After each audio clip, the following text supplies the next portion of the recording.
A very good day to all of you. Today we'll continue with our first story, The Trump of Surgery, written by James Harriet.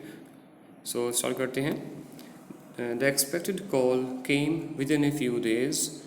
Mrs. Pumphrey was distraught. Mrs. Pumphrey काफ़ी worried थी और जैसा कि James Harriet उम्मीद कर रहे थे तो उन्हें वो कॉल करेंगे उसकी सेहत के बारे में, तो ऐसा ही उन्होंने जो है कॉल उनके पास आई. सो और मिसेस बम्फ्रे वॉज डिस्ट्रॉट, वो काफ़ी चिंतित थे और वो क्या कर रहे थे कि ट्रिकी वुड ईट नथिंग, कि वो कुछ नहीं खा रहा था. Refuse even his favourite dishes, जो उसकी फेवरेट डिशेस थी वो भी खाने से ट्रिकी ने मना कर दिया था. एंड बिसाइड्स, और इसके अलावा he had bouts of vomiting, और उसको जो है थोड़े थोड़े टाइम में वॉमिटिंग भी हो रही थी, उल्टियाँ भी हो रही थी. He spent all his time laying on a rug panting, और पूरे दिन वो क्या करता रहा, सिर्फ जो है नीचे लेट जाता और सांस जो है शॉर्ट इंटरवल में गहरी सांस लेना, जैसे सांस चढ़ जाते हैं वैसे वो उसको सांस चढ़ने लगे थे. He was panting. Didn't want to go for walks, वो ना ही तो बाहर जाना चाह रहा था. And didn't want to do anything, और वो कुछ भी नहीं करना चाह रहा था. I had made my plans in advance, मैंने अपने प्लान्स पहले ही बना लिए थे कि ये जब उनका कॉल आएगा तो मैंने उस ट्रिकी का क्या इलाज करना है, ये जेम्स हैरियट ने सोच लिया था. द ओनली वे वॉज, सिर्फ एक ही रास्ता रह चुका था, और क्या था, only way was to get tricky out of the house for a period, कि जो है उसको ट्रिकी को किसी भी तरह से उस जो माहौल से बाहर लेके आना है कुछ टाइम के लिए, for a period. I suggested that he be hospitalised for about a fortnight, और मैंने क्या सजेशन दिया कि उसको जो है फोर्टनाइट के लिए, जैसे यहाँ हमने व्हाट इज़ फोर्टनाइट होता है कि पीरियड ऑफ 15 days, तो कम से कम 15 दिन के लिए उसको अंडर ऑब्जर्वेशन, कि मैं उसे अपनी ऑब्जर्वेशन में रखूँगा. तो ये मैंने सजेशन दिया उसको. The poor lady almost swooned. Swoon क्या होता है? स्वॉन होता है कि fainted due to extreme emotions, कि आप बेहोशी होने वाले हों जब कहें कि हाँ आप आपके डॉग को डॉक्टर लेके जाने वाले हैं, तो जो भी उसके इमोशंस थे वो काफ़ी ओवरफ्लो होने लग गए. Okay. So the poor lady almost swooned. She was sure he would pine and die if he did not see her every day. She was sure. वो ये बहुत ही श्योर थे, बड़े वो कंफर्म थे कि जो ट्रिकी है he would pine. Pine means miss करना, उसको जो है काफ़ी मिस करेगा. Tricky would pine and die, और वो मर भी सकता है if he did not see her every day, कि अगर वो हर दिन अपनी मालकिन को ना देख ले तो उसे लगता है, मिसेस बम्फ्रे को लगता है कि वो डॉग जो है मेरे बगैर मेरी याद में मर भी सकता है. But I took A firm line, लेकिन मैं अपनी बात पे अड़ा रहा. आई टुक ए फर्म लाइन, अपनी बात पे रहना. Tricky was very ill and this was the only way to save him, और सिर्फ वही रास्ता रह गया था उसे बचाने का.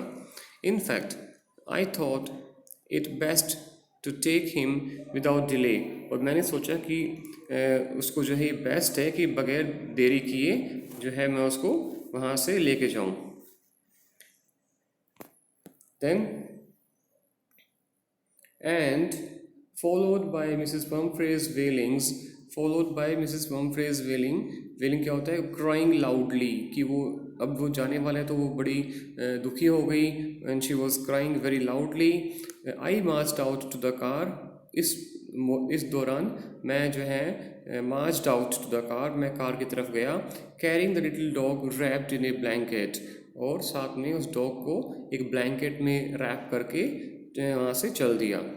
The entire staff was roused and maids rushed in and out, bringing his day bed, his night bed, favorite cushions, toys and rubber rings, breakfast bowl, lunch bowl, supper bowl. So कह रहे हैं कि entire staff, जो भी अब हम पहले पढ़ चुके हैं कि Mrs Pomfrey was a very rich lady, so उनका जो पूरा स्टाफ था उसकी देखभाल के लिए वो काफ़ी अटेंटिव हो गए. दे पुट टू वर्क, वो काम में लग गए. राउज्ड मीन्स काम में लग गए। एंड मेड्स जो हैं, जो उनकी हेल्पर थी, वो कभी अंदर जा रही हैं, बाहर जा रही हैं, उसका बेड लेके आ रहे हैं, नाइट बेड लेके आ रहे हैं, फेवरेट कुशन्स जो हैं, तकिए जो हैं उसके वो लेके आ रहे हैं, टॉयज़ हैं, रबर रिंग्स हैं जिनसे वो खेलता था, रबर रिंग्स थे, ब्रेकफास्ट के अलग कटोरी थी, लंच बाउल लेके आ रहे हैं, सपर बाउल लेके आ रहे हैं, वो सारा सामान जो है उसका लेके आने लग गए। Realising that my car would never hold all the stuff, और यहाँ देखिए डॉक्टर ने बड़ा ट्रिक खेला। उन लगे कि हाँ ये तो नॉर्मल डॉग है, डॉग है और जो उसको इतनी चीज़ों की ज़रूरत नहीं पड़ेगी। तो ये समझते हुए, realising that my car would never hold all the stuff, कि मेरी कार में इतना सामान तो आएगा नहीं इनके डॉग के लिए। सो क्या किया जेम्स हैरियट ने, I started to drive away, मैंने स्टार्ट कर दिया, वहाँ से चलना शुरू कर दिया। एज आई मूव्ड ऑफ, तो जैसे ही मैं वहाँ से चला, Mrs Pomfrey with A despairing cry मतलब शोइंग लॉस ऑफ होप, ऐसे रोना कि अब कोई उम्मीद नहीं रही। Okay, so with A despairing cry through an armful of the little quotes through the window, और अब वो चल पड़ा, जो है जेम्स हैरियट तो चल पड़े। अब तो वो उनको तो रोक नहीं पाती, तो खिड़की से ही जो है वो सामान क्या था उसमें, जो उनके पास जो मिसेस पम्फ्रे उनको देना चाहती थी, तो वो उन्होंने खिड़की से ही जो लिटिल कोट्स थे उसके, वो खिड़की से ही फेंक दिए। और I looked in the mirror, तो जेम्स हैरियट कहते हैं कि I looked in the mirror, मैंने मिरर में देखा था, before I turn the corner of the drive, मुड़ने से पहले, आगे रोड है, रोड मुड़ने से पहले मैंने मिरर में देखा, तो क्या देखा, एवरीबडी वॉज इन टीयर्स, जो वहाँ जो भी उनका स्टाफ था, मेड्स थी और जो मिसेस पम्फ्रे थे, वो सब जो हैं बहुत रो रहे थे, they all were in tears. Out on the road, I glanced down at the pathetic little animal gasping on the seat by my side. Out on the road, road पर जब हम जा रहे थे, I glanced down, मैंने देखा, at the pathetic मतलब काफ़ी दयाली, जिस पे हम दया कर सकें। Okay, pathetic means we can say miserable, बड़ी ही अच्छी कंडीशन में नहीं, मिजरेबल है, पिटिएबल है। तो वो जो छोटा सा एनिमल था, वो जो गैस्पिंग, और गैस्पिंग क्या होता है, सांस लेने में थोड़ा आपको प्रॉब्लम फील करो। So gasping on the seat by my side, मेरे बगल में जो सीट थी वहाँ वो गैस्पिंग कर रहा था, स्ट्रगल कर रहा था to breathe. I patted the head and Tricky made a brave effort.